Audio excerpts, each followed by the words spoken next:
Hello दोस्तों, मैं हूं वेंकटेश चतुर्वेदी। लाइव फिर से आपके साथ आपके सामने हाजिर अनअकैडमी न्यूज रूम में। कुछ लोगों को आने देते हैं, let people join in. Alright,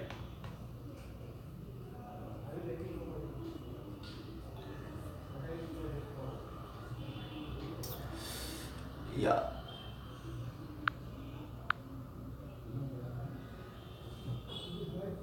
please people please comment if you can see me. Yeah, I think I am on there. Yeah, all right, so we are live now. I'm Venkatesh Chaturvedi, an educator on the platform, and as you know, at around 10:30 to 11 I and Abhishek Srivastava हम दोनों alternate way में आते हैं आपके सामने live, कोई hot topic, कोई ताज़ा न्यूज़ के बारे में उसके न्यूज़ एनालिसिस करते हुए। ऑलराइट, एंड कल अनफॉर्चुनेटली अभिषेक श्रीवास्तव की क्योंकि तबीयत खराब थी, he was not able to come online, so probably he'll be there in a couple of days again with you guys. Alright, so हम लोग जो आज टॉपिक बात करने वाले हैं, that is the build up to born.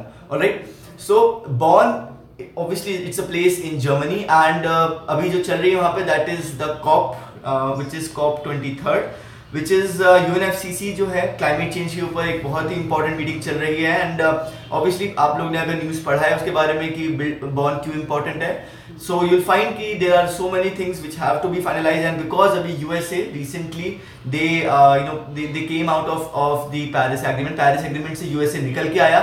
So it was a big debate कि निकलना चाहिए था, नहीं निकलना चाहिए था, एंड उसके क्या रिपरकशंस होंगे।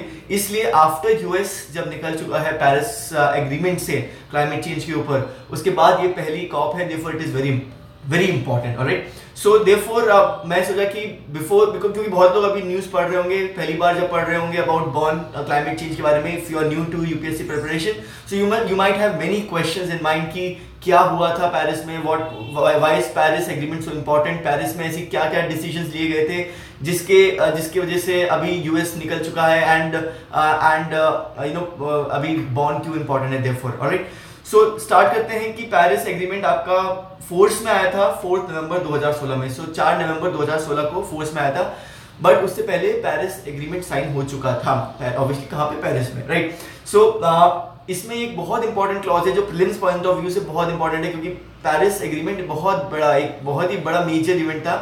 पेरिस एग्रीमेंट बहुत इंपॉर्टेंट एग्रीमेंट है for combating climate change and आपके ग्लोबल वार्मिंग। राइट, सो इसमें सबसे इंपॉर्टेंट क्या है कि डबल थ्रेशोल्ड का एक क्लॉज था। So that is a term which is there, double threshold का क्लॉज दिया गया था, जिसमें ये बोला गया था जितने लोगों ने साइन किया है, so there were around 197 countries which are parties to the convention. So 197 countries थी। सो ये बोला गया कि 55 डबल थ्रेशोल्ड है कि रैटिफिकेशन चाहिए। सो पहली बात कि साइनिंग और रैटिफिकेशन दो अलग अलग चीजें होती हैं। साइन आपके जो भी मेंबर्स आके जो वहाँ पे मिले हैं कन्वेंशन में, they sign the agreement there, but वहाँ के अपने अपने कंट्रीज के अलग अलग हो सकते हैं। लाइक जैसे इंडिया में अगर आपके पार्लियामेंट में जाके उसको पास किया गया है तभी उसको राइटिफाई किया गया है, ये बोला जाता है। तो साइन कर लेना एक एस्पेक्ट होता है, बट साइन कर देना कोई भी एग्रीमेंट को is not the final thing, it has to be ratified as well. So ratify करने पे ज्यादा उसकी सैंक्टिटी रहती है। सो ये बोला गया है कि 197 कंट्रीज जो है उनमें से अगर 55 कंट्रीज राइटिफाई कर देती हैं, और उसके साथ ही साथ में वो जो 55 कंट्री है, जितनी भी कंट्रीज साइन करती हैं, राइटिफाई करती हैं, उनका 55% ग्लोबल एमिशन में भाग भी होना चाहिए। सो 55% ऑफ द ग्लोबल एमिशन उनका टोटल होना चाहिए, प्लस 55 कंट्रीज न्यूमेरिकली भी होनी चाहिए, तब हम मानेंगे कि ये एग्रीमेंट इन फोर्स आ गया है। सो 4 नवंबर 2016 को ये फाइनली हुआ कि दिस थ्रेशोल्ड वाज क्रॉस, 55 वाला जो डबल थ्रेशोल्ड है that was cross, and Paris agreement came into effect. अब सवाल पूछ रहे होंगे बहुत सारे लोग कि पेरिस एग्रीमेंट एग्जैक्टली क्या था। सो कुछ पॉइंट्स मैं आपको बता देना चाहता हूँ, क्योंकि डिटेल में तो मैं आपको बताऊंगा नहीं, क्योंकि नहीं तो आप you can read the whole thing, but जो इंपॉर्टेंट क्रिस्प वे में आपको समझा देना चाहूंगा कि पेरिस एग्रीमेंट में क्या क्या हुआ था। सो पेरिस एग्रीमेंट एक ऐसा एग्रीमेंट है जिसमें there are nationally determined contributions और INDC which are intended nationally determined contributions. So ये contributions हैं towards the effort of combating climate change. So climate change को combat करने के लिए कुछ nationally determined contribution, हर country ने अपना contribution बता रखा है कि हम इतना करेंगे ताकि क्लाइमेट चेंज को कम्बैट कर सके। तो जैसे इंडिया ने भी अपने एक INDCs भेजे थे, सो इस टाइप से हर कंट्री से मांगा गया था कि आप INDCs भेजिए एंड डिपेंडिंग ऑन जो आप बोलते हो हम उसको आपको एडहेयर करना पड़ेगा। So it was kind of voluntary as well, and सबने अपने अपने INDCs यानी कि intended nationally determined contributions for climate change को सुधारने के लिए ये भेजा था। एम क्या है? तीन चार एम है इंपॉर्टेंट। द फर्स्ट इज कि ग्लोबल रिस्पॉन्स जो है क्लाइमेट चेंज का उसको और ज्यादा स्ट्रेंथन किया जाए, ताकि 2 डिग्री सेंटीग्रेड, तो ये याद रखिएगा 2 degree centigrade and 1.5 degree centigrade, ये 2 फिगर्स याद रखिए। सो ये कोशिश की जा रही है कि ग्लोबल टेम्परेचर राइज जो है इस सेंचुरी की, सो दैट इज बाय 2100 2100 जो ईयर है तब तक जो राइज इन टेम्परेचर है it should be limited to 2 degree centigrade. Interesting क्या है, बहुत लोग लगता है ना क्लाइमेट चेंज का, अगर if you ask may be class 5th child, अगर 5 साल के बच्चे हो या 5th क्लास के बच्चे को आप बोलोगे कि अच्छा बताओ कि क्लाइमेट चेंज को अगर हमको सुधारना क्या करना है, तो ठीक है सारा बंद कर दो and it should eventually happen कि जितना पहले था उतने सब हो जाना चाहिए, but that can not actually happen. आपके जो प्री इंडस्ट्रियल लेवल जिसको हम एक बेंचमार्क मारते हैं कि जब इंडस्ट्रियल लेवल्स एक हमने बेंचमार्क मार के उससे पहले जो भी टेम्परेचर था, हमें अब ये पता है कि we can not reach to that level very easy, अभी नहीं पहुंच सकते, इन द नियर फ्यूचर नहीं पहुंच सकते। So at least limit the rise in temperature. Rise in temperature तो हो रहा है, global warming is happening, so we have to agree to that कि ग्लोबल वार्मिंग तो हो ही रहा है, but we can at least reduce the rate of increase of global warming. So that is what is very important to note कि जो rate of increase है that is कि हम लोग इसको रोकें and 2 degree centigrade is the upper cap जो हमने अपने लिए मान रखा है कि 2 डिग्री सेंटीग्रेड से तक लिमिट कर दिया जाए, and that is also conservative. हम लोग का मेन टारगेट क्या है, 1.5 डिग्री सेंटीग्रेड तक टेम्परेचर राइज को लिमिट किया जाए।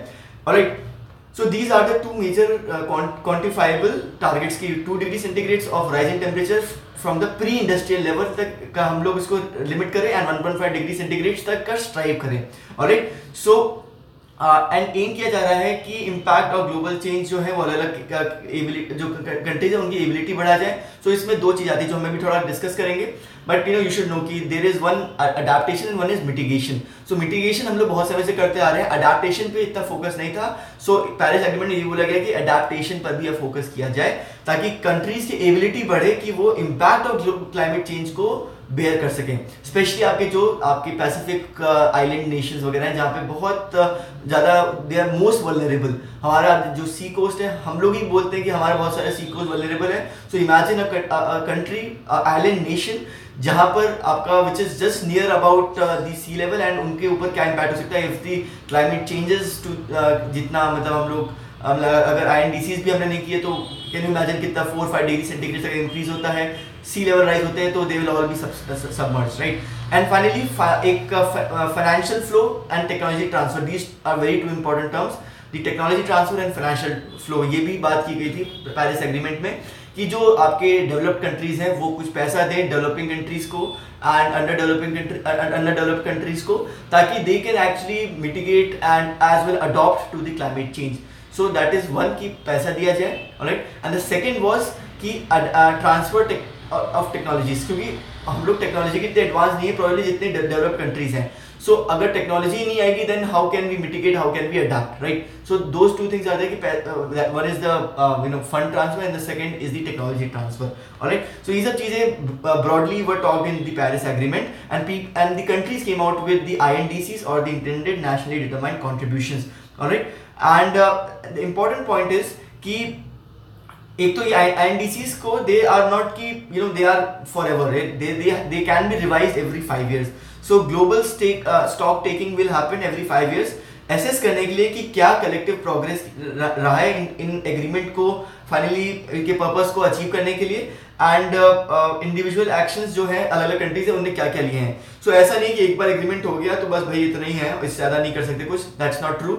यू कैन इवन आपके 5 साल में फिर स्टॉक टेकिंग होगी अगर कोई एड्रेस नहीं कर रहा है, so there be through global meetings वहाँ पे प्रेशर डाला है कि आप यार ऐसा क्यों कर रहे हो, अपने इंटेंडेड नेशनली डिटरमाइंड कंट्रीब्यूशन आप ही ने दिए, आप उसको एडहेयर नहीं कर पा रहे हो, ऑलराइट। एंड या सो ये सब चीजें आपके पेरिस एग्रीमेंट में हुआ है। अब इतने रिसेंटली सबसे बड़ा डेवलपमेंट जो था that was United states of America ने पुल आउट कर दिया पेरिस क्लाइमेट डील से। अब देखिए, this was decision taken by the Trump administration there, and so they have their own reasons for that, but there are several implications which जो बात की जा रही है कि ये इम्प्लाई हो सकता है। So let's talk little bit about that कि क्या क्या इफेक्ट्स हो सकते हैं यूएस पुल आउट के पेरिस क्लाइमेट डील से। और एक तो इम्पॉर्टेंट चीज ये जानने की है कि यूएस जो है वो about 15% of global emissions of carbon पे अपना कंट्रीब्यूशन करता है। Alright, and it is also significant source of finance and technology transfer. क्योंकि हमने क्या बात की थी, एक तो कि आपके सारी कंट्रीज को अपने एमिशंस को लिमिट करना है, सेकेंड इज कि डेवलप कंट्रीज को टेक्नोलॉजी ट्रांसफर और फंड ट्रांसफर करना है to under developed and developing countries. Alright, so US इतना बिकॉज ऑफ इट्स स्टैचर आप देख सकते हैं 15% अपना ग्लोबल एमिशन में से का कंट्रीब्यूशन है, and it is one of the major fund provider and also technology transfer provider, right. So अगर ये पुल आउट कर देगा तो it can negatively impact to the whole Paris deal all together, क्योंकि अगर डेवलपिंग कंट्रीज को पैसा कम मिलेगा then what they were promised that they are expecting, so then the efforts of those countries will also be hampered, all right. And the second important thing is कि आपके US के साथ China ने there was a lot of tussle जब आपका Paris agreement sign हो रहा था, so there was a lot of tussle between US and China, and now अगर US has backed out then China can take over the whole charge, and China can actually become a driver of Paris Agreement and climate change. They have also made statements that despite of US backing out, US के बाहर निकलने के बावजूद भी we will still try to to adhere to the and give our best to resolving the issue of climate change. So has India as well, right?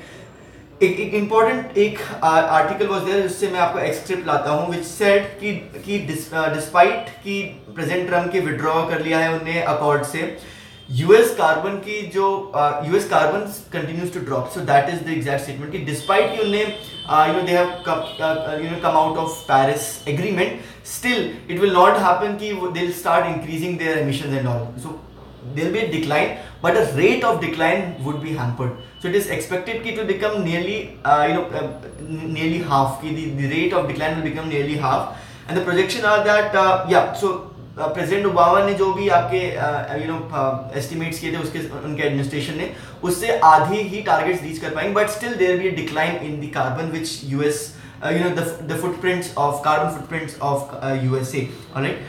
And the major reason is कि US का largely जो economy है is energy production is not by coal but by gas. So coal से वो लोग coal का बहुत कम utilization करते हैं and gas का ज़्यादा करते हैं, therefore their carbon footprint decrease करेंगे, but the rate of decrease would not be as big as अगर वो Paris Agreement को adhere करते, alright. And one important thing is that US की अनसर्टेनिटी, तो क्योंकि यूएस की फेडरल पॉलिसीज की अब क्योंकि बहुत अनसर्टेन है, क्योंकि they have not said outrightly कि वो क्या करेंगे, व्हाट विल बी देयर अगर वो पेरिस एग्रीमेंट के बाहर भी अगर कुछ करते हैं अपने एमिशंस कट करने के लिए, सो क्या करेंगे that is not at all अभी क्लियर। सो इसकी वजह से इंडिया को फायदा क्या हो सकता है कि क्योंकि इंडिया में बहुत अट्रैक्टिव मार्केट है for renewable energy, so India renewable energy market is more attractive, and क्योंकि आप देख सकते हैं कि हमारा टारगेट है कि 175 गीगावाट बाय 2022 हम लोग रीच करें रिन्यूएबल एनर्जी में। So there would be larger investment opportunity which is more credible and long term policy जो हम ऑफर करते हैं as a country India, so that may happen कि बहुत सारे जो आपके कंपनीज हैं which were wanting to invest in USA, they might just turn to other countries such as India. So India may actually positively be impacted in terms of the FDI in the renewable energy domain. Agar because US has now backed out of that, right? So that these are largely the points about US pulling out of Paris.